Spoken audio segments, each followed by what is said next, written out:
কয়েকজন মিলে ধরে রেখেছেন এক নারীকে। মুখ খুলে তাকে কিছু একটা খাইয়ে দিচ্ছেন আরেকজন। সে জিনিস মুখে ঢুকতেই বদলে যাচ্ছে অভিব্যক্তি। চাইছেন জোর করে সেই খাবার ফেলে দিতে, কিন্তু অন্যরা তার পিঠ চাপড়ে দিচ্ছেন। এভাবেই না চাইলেও জোর করেই খাইয়ে দেওয়া হচ্ছে খাবার।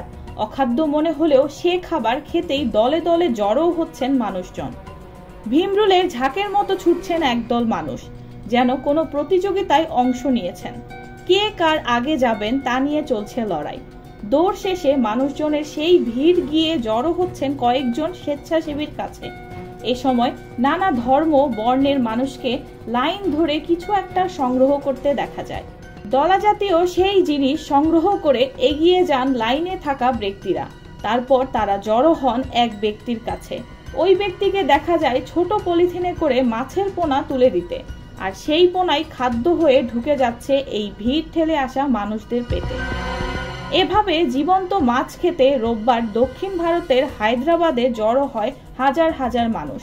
শতবর্ষী এই রীতি অনুযায়ী অংশ নেওয়া ব্যক্তিরা ছোট মাছ জীবন্ত গিলে ফেলেন।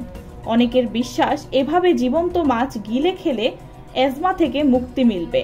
আর এজন্যই হাজার হাজার মানুষ তেলেঙ্গানার নামপল্লী এক্সিবিশন গ্রাউন্ডে জড়ো হয়েছে। মাছের মুখে হলুদের পেস্ট লাগিয়ে এখানে আসা ব্যক্তিদের মুখে ঢুকিয়ে দেওয়া হচ্ছে। এই মিক্সারকে বলা হচ্ছে মাছের প্রসাদ। অ্যাজমার সমস্যা থাকা এক ব্যক্তি রাজেশ বলছিলেন, এই চিকিৎসা নিলে শ্বাস প্রশ্বাসের সমস্যা সেরে যাবে।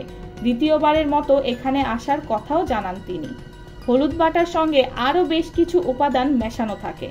সেই পেস্টটাই শোলের পোনার মুখে লাগিয়ে রোগীর মুখে ঢুকিয়ে দেওয়া হচ্ছে, আর পানি ছাড়াই সেই জ্যান্ত মাছ গিলে খেতে হচ্ছে চিকিৎসা নিতে আসা ব্যক্তিকে।